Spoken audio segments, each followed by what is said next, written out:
Hello दोस्तों, यहाँ पर कोस्ट गार्ड के यहाँ पर प्रीवियस ईयर के क्वेश्चन करेंगे जो आप सभी के मार्च के एग्जाम में क्वेश्चन आए थे 2022 में। उन क्वेश्चन को यहाँ पर करने वाले हैं जो कि आप सभी के 25 मार्च से जो एग्जाम होने वाला है, फिर बाद में एग्जाम होगा, उन सभी के लिए काफ़ी इंपॉर्टेंट होने वाले हैं। ठीक है, चलिएगा यहाँ पर बात करते हैं कि दक्षिण भारत की सबसे ऊंची चोटी कौन सी है। ये आप सभी के एग्जाम का क्वेश्चन पूछा हुआ है, तो हो सकता है कि आप सभी के एग्जाम से और भी कोई क्वेश्चन पूछ ले कि अरावली की सबसे ऊंची चोटी का नाम क्या है या फिर कि उसकी हाइट कितनी है। ठीक है, चलिए बात करते हैं दक्षिण भारत की सबसे ऊंची चोटी कौन सी है। तो ये है अन्नामलाई। ऑप्शन नंबर आप सभी का एक करेक्ट होगा। इसको कहते हैं अनामुडी भी कहते हैं, अन्नामलाई भी कहते हैं, और इसकी जो हाइट है वो है 2695 मीटर। कितनी है? 2695 मीटर। और ये पश्चिमी घाट जो है उस पर है, पश्चिमी और पूर्वी घाट के बीच में। ठीक है, चलेगा अगला क्वेश्चन देखते हैं। अगला क्वेश्चन आप सभी का यहाँ पर आते हैं और क्वेश्चन आप सभी का यहाँ पर कहते हैं कि डेवलपमेंट का एंटोनिम्स पूछा था। बिल्कुल इजी है, हार्ड नहीं है। तो यहाँ पर आप सभी को इसका आंसर करना था। तो डेवलपमेंट आप सभी का होता है ग्रोथ। सिनोनिम्स अगर पूछेगा तो वो होगा ग्रोथ होगा। ठीक है, यानी कि किसी का यहाँ पर विकास करना किसी भी चीज़ का। ठीक है, तो यहाँ पर इसका जो अलग होगा डिस्ट्रीब्यूट, यानी कि बांट देना, सेपरेट कर देना, किसी भी चीज़ को अलग अलग कर देना। आप लोग इसका एंटोनिम्स कह सकते हैं, वरना जो इसका एंटोनिम्स बनेगा वो बनेगा आप सभी का रिग्रेशन। ठीक है, क्या बनेगा इसका एंटोनिम? रिग्रेशन बनेगा। REGRESSION। ठीक है, रिग्रेशन आप सभी का यहाँ पर बन जाएगा। अगर आगे यहाँ पर बात करते हैं, दूसरा क्या बनेगा? डिक्रीज बनेगा। क्या बनेगा? डिक्रीज कर देना, किसी भी चीज़ को डिक्रीज कर देना। ठीक है, चलिएगा अगला क्वेश्चन देखते हैं। तो आप सभी का जो अगला क्वेश्चन है वो यहाँ पर आता है कि होम रूल लीग के संस्थापक कौन है। तो यहाँ पर होम रूल लीग के फाउंडर पूछे है, तो आपके जहन में 2 से 3 क्वेश्चन आएंगे कि भाई बाल गंगाधर तिलक ने भी एक होम रूल लीग की स्थापना की थी, एक एनी बेसेंट ने की थी। तो इसका मतलब दोनों करेक्ट होंगे। बिल्कुल आपने ठीक कहा कि इसका बोथ यानी कि दोनों करेक्ट आंसर होगा। ठीक है, तो कभी कभी एग्जाम में एग्जामिनर क्या पूछते हैं, कभी फीमेल से पूछते हैं, कभी मेल से पूछते हैं। तो जो होम रूल लीग की स्थापना है वो कब हुई थी? तो ये हुई थी 1916 में, 1916 में हुई थी। अगर बात करते हैं जो बाल गंगाधर तिलक है, इन्होंने सबसे पहले होम रूल लीग की स्थापना की थी। और कब की थी? वो की थी पुणे में। कहाँ पर की थी? पुणे में बाल गंगाधर तिलक ने होम रूल लीग की स्थापना की थी। एंड जो इन्होंने की थी वो की थी अप्रैल में की थी।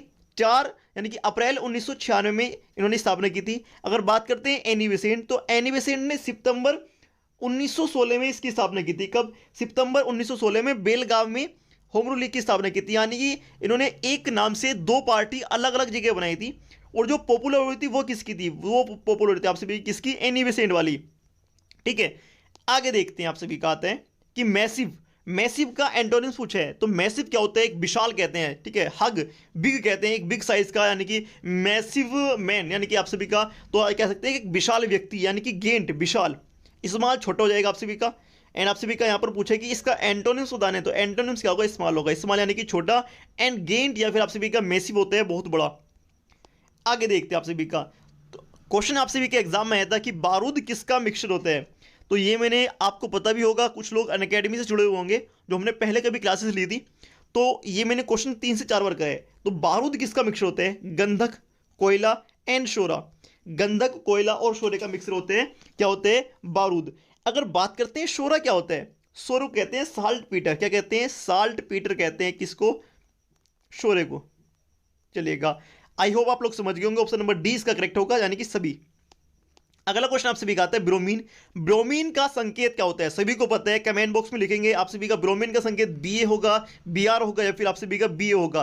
तो कमेंट बॉक्स में जल्दी से कमेंट भर देंगे सभी कैडेट्स। चलेगा, आगे देखते हैं। आप सभी का आते हैं नेपाल के राष्ट्रपति भवन का नाम क्या है। जैसे कि हमारा राष्ट्रपति भवन है, तो हम अपने राष्ट्रपति भवन को राष्ट्रपति भवन कहते हैं। तो नेपाल में राष्ट्रपति भवन को क्या कहते हैं? आप सभी को आंसर करने हैं। ठीक है, तो नेपाल के जो राष्ट्रपति भवन है उसको क्या कहते हैं? उसको कहते हैं शीतल निवास। क्या कहते हैं? शीतल निवास कहते हैं। चलिएगा, आगे चलते हैं। तो आप सभी कहते हैं कि प्रेरक का मात्रक क्या होता है। ये आप सभी का साइंस का क्वेश्चन है। प्रेरक का मात्रक पूछा था, तो प्रेरक का मात्रक होता है henry. Option number B correct होगा, हेनरी।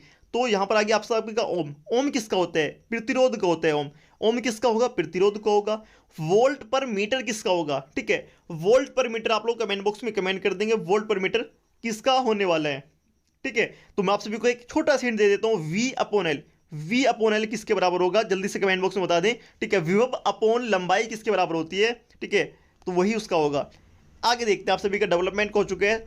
इनमें से सबसे अच्छा विद्युत का चालक कौन सा है? अगर यहाँ पर आपका चांदी होती तो आप लोग क्या करते, जल्दी से लगा देते चांदी। अगर सोना होता सबसे पहले सोना लगा देते, ठीक है। मगर यहाँ पर ये ऑप्शन नहीं है, तो यहाँ पर पूछा है कि विद्युत का इनमें से सबसे अच्छा चालक कौन सा है। तो भाई याद रखना कठोर जल, ठीक है, ये आप सभी का करेक्ट आंसर होगा। कौन सा? कठोर जल करेक्ट आंसर होगा आप सभी का, ठीक है, जो अम्लीय जल होता है। अगला क्वेश्चन आप सभी का आते हैं कि ऑक्सीजन का परमाणु क्रमांक आप सभी के एग्जाम में पूछा गया था। सभी को पता है ऑक्सीजन का जो परमाणु क्रमांक है वो कितना होता है? 8 होता है। कितना होता है? 8 होते हैं। अगर बात करते हैं इलेक्ट्रॉनिक 2 6 होता है, ठीक, यानी कि बाहरी कॉक्स में 2 इलेक्ट्रॉन होते हैं, ठीक है, 2 इलेक्ट्रॉन ये दान लेगा किसी से। आगे अगर बात करते हैं आप सभी के एग्जाम के, अगला क्वेश्चन पूछा गया था कि पृथ्वी पर पलायन वेग कितना होता है? तो पृथ्वी पर पलायन वेग 11.2 किलोमीटर पर ओवर होता है, ठीक है। काफी लोग कर देंगे ऑप्शन नंबर सी, जल्दी जल्दी में लगा देंगे, मीटर प्रति घंटा लगा देंगे, बिल्कुल गलत आप सभी का होगा। आप सभी का आंसर होगा किलोमीटर प्रति घंटा। ऑप्शन नंबर ए करेक्ट होगा आप सभी का। आगे देखते हैं आप सभी का, रेडियम की खोज किसने की थी? तो रेडियम की खोज की थी किसने? मैडम क्यूरी ने। रेडियम की खोज किसने की थी? मैडम क्यूरी ने की थी। आपके एग्जाम का क्वेश्चन आया है, ठीक है। रॉकेट किस सिद्धांत पर कार्य करता है? तो रॉकेट जो है वो करता है संवेग संरक्षण के सिद्धांत पर कार्य करता है। ऑप्शन नंबर आप सभी का एक करेक्ट होगा। रॉकेट करता है संवेग संरक्षण के सिद्धांत पर कार्य करता है। आपका अगला क्वेश्चन आता है कि इंग्लिश का क्वेश्चन है, अलाउटेड। अलाउटेड का सिनोनिम्स क्या होता है? तो यानी कि किसी भी चीज को, कोई भी चीज अलाउट कर देना, यानी कि क्या होता है कि एक आप जाएंगे कहां पर, आप जाएंगे यहाँ पर आईसीजी में जॉब करने, तो आप कहेंगे कि भाई मेरे को वो चाहिए, अब यहाँ पर मेरे को जल्दी से एक घर अलॉट कर दो, यानी कि इनकी जो अपार्टमेंट होते हैं वहाँ पर सभी को, जो जितने भी नौकरी वाले होते हैं सबको घर दिया जाता है, तो ऐसे ही आपको भी एक आईसीजी में घर मिल जाएगा, तो उसको कहते हैं आप सभी का। इसका सिनोनिम पूछा है, तो सिनोनिम्स में यहाँ पर आप सभी का एलोडेट कर देना, सेपरेट कर देना, अलग अलग कर देना। अगला क्वेश्चन आपसे भी कहता है कि किसी वस्तु का अंकित मूल्य 120 रुपये है और क्रय मूल्य 80 रुपये है, तो वो 40% छूट दे दो, लाभ या हानि आपको बताना है। सिंपल सी चीज है, 120 रुपये उसका अंकित मूल्य है और क्रय मूल्य कितने हैं? 80 रुपये।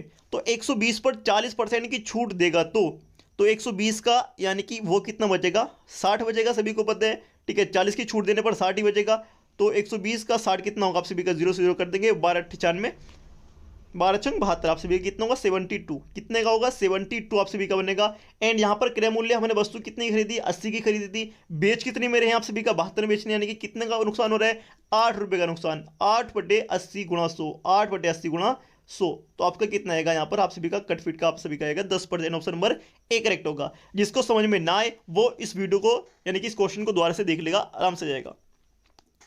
आगे देखते हैं, तो साधारण नमक का रासायनिक नाम क्या होता है? सभी को पता है, NaCl होता है। क्या होता है? NaCl करेक्ट आंसर होगा। आगे देखते हैं, अगला क्वेश्चन आपसे दिखाते हैं कि सिंपल मैथ्स का एक यहाँ पर कैलकुलेशन थी, आपको इसको गुणा भाग करना था, आंसर आएगा आप सभी का, ठीक है। सिंपल क्या होगा? आप सभी को इसकी गुणा करनी है, यानी कि x² x की x से गुणा करनी है, प्लस के 10x प्लस 4x एंड +40, ये आप सभी का आएगा। तो आप सभी को गुणा करके सिंपल बताना था कि आप सभी के एग्जाम में इतने छोटे छोटे प्यारे क्वेश्चन भी आप सभी के आते हैं, ठीक है, आप लोग इसको कर सकते थे, चलेगा। आगे अगर बात करते हैं कि पुनर्जागरण काल का जो जनक किसे कहा जाता है, जो भारत में पुनर्जागरण का जनक किसे कहा जाता है, आप सभी को आंसर करने हैं। और जो भारत में किसको कहते हैं? राजा राम मोहन राय को कहते हैं। किसको कहते हैं? राजा राम मोहन राय को कहते हैं। तो यहां पर बिल्कुल गलत लिखा हुआ है, चलिए अगला क्वेश्चन देखते हैं, उसका आप सभी का यहाँ पर राजा राम मोहन राय होगा। एंड यहाँ पर कादंबरी के लेखक कौन है? तो कादंबरी के जो लेखक हैं वो हैं हर्षवर्धन, ठीक है। हर्षवर्धन नहीं, हर्षवर्धन के टाइम पर एक कवि थे, वो थे कौन? बाणभट्ट। और इसका आंसर होगा बाणभट्ट हैं कादंबरी के लेखक, हर्ष के दरबारी कवि, ठीक है। आगे चलते हैं आप सभी का, अगला क्वेश्चन आपसे भी क्या पूछता है कि पशु का सबसे बड़ा मेला कहाँ पर लगता है? तो वो लगता है कहाँ पर? सोनपुर। सोनपुर कहाँ पर है? बिहार में है। कहाँ पर है? बिहार में है। और ये मेला कब लगता है? कार्तिक में आप सभी का लगता है नवंबर से दिसंबर में, ठीक है, नवंबर से दिसंबर में आपका मेला लगता है। चलिए अगला क्वेश्चन देखते हैं, आपसे भी कहता है कि 4/5 का 50% है, तो x का 40% कितना होगा? तो सिंपल सोल्व करने का तरीका क्या होगा आप सभी का? 4/5, और अगर 50% की बात करें तो 50 × 100, ठीक है। ऐसे सोल्व करते हैं इसको, बिल्कुल ऐसे करते हैं, x × 40/100, ठीक है। परसेंट को क्या लिखते हैं? उसके बटे में 100 लिख देते हैं, तो 100 से 100 कटेगा, 0 से 0 कटेगा, 4 से 4 कटेगा, 5 से 5 कट जाएगा, यानी कि x = 1 आएगा। एंड आप सभी को ऑप्शन नंबर 1 होगा। आगे देखते हैं आप सभी का, आपका आता है कि f को 36 लिखते हैं, तो i को क्या लिखेंगे? तो एफ को 36 लिखते हैं। रीजनिंग का क्वेश्चन है, एग्जाम में सेम क्वेश्चन आएगा। तो एफ को इंग्लिश वर्ड वाले में कितना लिखा जाता है, 6 लिखा जाता है। अगर 6 का स्क्वायर करेंगे कितना होगा, 36 होगा। अगर ऐसे हम आई को क्या लिखते हैं, आई को कितना लिखेंगे, 9 लिखेंगे। अगर 9 का स्क्वायर करेंगे कितना होगा आप सभी का, 81 हो जाएगा। कितना, 81। ऑप्शन नंबर आप सभी का बी करेक्ट होगा। आगे देखते हैं, आप सभी का आते हैं कि एसेट का सिनोनिम्स क्या होता है, ASSET, एसेट। जो आप सभी का एसेट है, एसेट का सिनोनिम्स क्या होता है, आप सभी का किसी को लाभ पहुंचाना, ठीक है, बेनिफिट पहुंचाना, ठीक है। आप सभी को ऑप्शन नंबर ए करेक्ट होगा। आगे देखते हैं कि यहाँ पर x प्लस वाई दे रखा है, x गुणा वाई, x माइनस वाई, इस टाइप से आप सभी का देगा। एंड x और y की वैल्यू यहाँ पर आप सभी से पूछ लेगा। बिल्कुल सिंपल इसी क्वेश्चन होगा आप सभी का, चलेगा। आगे बात करते हैं कि समवर्ती सूची का प्रावधान किस देश से लिया गया है। जो भारत में समवर्ती सूची है, इसका जो प्रावधान है वो किस देश से लिया गया है। तो समवर्ती सूची का जो प्रावधान है वो लिया गया है कहाँ से, ऑस्ट्रेलिया के संविधान से। कहाँ से, ऑस्ट्रेलिया के संविधान से। अगर बात करते हैं यहाँ पर आप सभी का प्रस्तावना कहाँ से ली गई है, वो ली गई है कहाँ से, अमेरिका के संविधान से, ठीक है, प्रस्तावना। आगे चलते हैं, आप सभी का क्वेश्चन आप सभी का आता है, जड़त्व का प्रथम नियम किसने दिया। तो जड़त्व का प्रथम नियम यानी कि न्यूटन का प्रथम नियम आप सभी का ऑप्शन नंबर 1 करेक्ट होगा। आगे देखते हैं, आधुनिक विज्ञान के जनक कौन है। तो आधुनिक विज्ञान के जनक है अरस्तु। कौन है, ऑप्शन नंबर बी करेक्ट होगा, अरस्तु हैं, ठीक है। चलते हैं अगले क्वेश्चन की तरफ। तो ये आप सभी के सारे क्वेश्चन वो हैं जो एग्जाम में आए हुए हैं, कब, प्रीवियस ईयर में, कोस्ट गार्ड के। अंतर्राष्ट्रीय योग दिवस कब मनाया जाता है। तो 21 जून को मनाया जाता है अंतर्राष्ट्रीय योग दिवस। अगला क्वेश्चन आता है यहाँ पर कि 18 वस्तु का क्रय मूल्य 16 वस्तु के विक्रय मूल्य के बराबर है, तो लाभ होगा या फिर हानि होगी। तो क्वेश्चन को करने का सिंपल तरीका आप सभी का कि 18 वस्तु का क्रय मूल्य यानी कि 18 का costing price is equal to 16 का सेलिंग प्राइस। ऐसे लिखते हैं, CP अपॉन SP अलग कर लेते हैं, CP अपॉन SP 16 अपॉन 18, ठीक है। इसको 2 से डिवाइड कर देते हैं, तो यानी कि आप सभी का यहाँ पर 8/9 यहाँ पर आ जाएगा। जब 8/9 आएगा यानी कि इसमें से हम देखते हैं कि कितने का लाभ हो रहा है, उसको 1 रुपये का लाभ हो रहा है। तो 1/8 कर देंगे, 1/8 गुणा 100, 1/8 गुणा 100 कर देंगे। और जब इसको डिवाइड करेंगे किससे, 8 से 100 को भाग करेंगे, कितना आएगा, 12.5 आएगा। ऑप्शन नंबर बी करेक्ट होगा। आगे देखते हैं आप सभी का क्वेश्चन आपके यहाँ पर आता है कि शिक्षा का अधिकार अधिनियम कब लागू हुआ। तो जो शिक्षा का अधिकार है, ये जो अधिनियम है वो 2 दिसंबर 2002 को पास हुआ था। एंड ये भारत में 2009 में लागू हुआ। लागू कब हुआ, 2009 में लागू हुआ। और ये संसद का पास हुआ था, 2002 में पास हो गया था। आगे देखते हैं, अगला क्वेश्चन आपसे भी आता है कि डिफरेंस का सिनोनिम्स क्या होता है। डिफरेंस, तो इसका होगा contrast. Option number A is correct. अगला क्वेश्चन आपसे भी का है, पर्वतों के अध्ययन को क्या कहते हैं। पर्वतों के अध्ययन को ओरोलॉजी कहते हैं। क्या कहते हैं, ओरोलॉजी कहते हैं। नेक्स्ट क्वेश्चन है कि एड्स का फुल फॉर्म क्या होता है। तो एड्स का फुल फॉर्म होता है acquired immune deficiency syndrome. Option number A is correct. Next question आता है कि रॉक साल्ट का नाम क्या है। रॉक साल्ट का नाम है सेंधा नमक। क्या नाम है, सेंधा नमक, ठीक है। तो इसको आप लोग अच्छे से याद रखेंगे, इसका नाम है सेंधा नमक।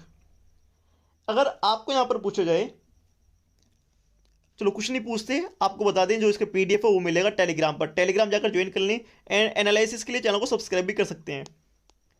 अगला क्वेश्चन है कि गुरुत्वीय त्वरण को किससे मापते हैं। तो गुरुत्वीय त्वरण को मापते हैं ग्रेवियोमीटर से ना मापते हैं। नेक्स्ट क्वेश्चन इज हवा को किस यंत्र से मापते हैं, एनीमोमीटर से मापते हैं। नेक्स्ट क्वेश्चन, सिरके में कौन सा अम्ल पाया जाता है। तो सिरके में एसिटिक अम्ल पाया जाता है। नेक्स्ट क्वेश्चन, पहल योजना किससे संबंधित है। तो रसोई गैस पर सब्सिडी का सीधा हस्तांतरण होता है पहल योजना से। अगला क्वेश्चन आप सभी का, हिमालय पर्वत में हिमालय से कौन सी नदी नहीं निकलती। तो हिमालय से आप सभी का नर्मदा नहीं निकलती, यह सतपुड़ा पर्वत से निकलती है। नेक्स्ट क्वेश्चन, बेकिंग सोडे का रासायनिक नाम क्या है। तो इसको कहते हैं सोडियम बाई कार्बोनेट या फिर sodium hydrogen carbonate. Option number A is correct. NaHCO3 इसका फॉर्मूला होता है। NaHCO3 इसका ऑफिशियल फॉर्मूला होता है। नेक्स्ट क्वेश्चन, एक्सोडस का एंटोनिम्स पूछा गया था।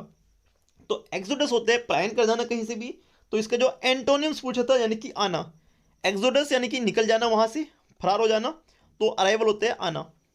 नेक्स्ट क्वेश्चन इज टर्न का सिनोनिम्स पूछा था, टर्न करना किसी, ठीक है, टर्न करना यानी कि रोटेट करना। Option number A is correct.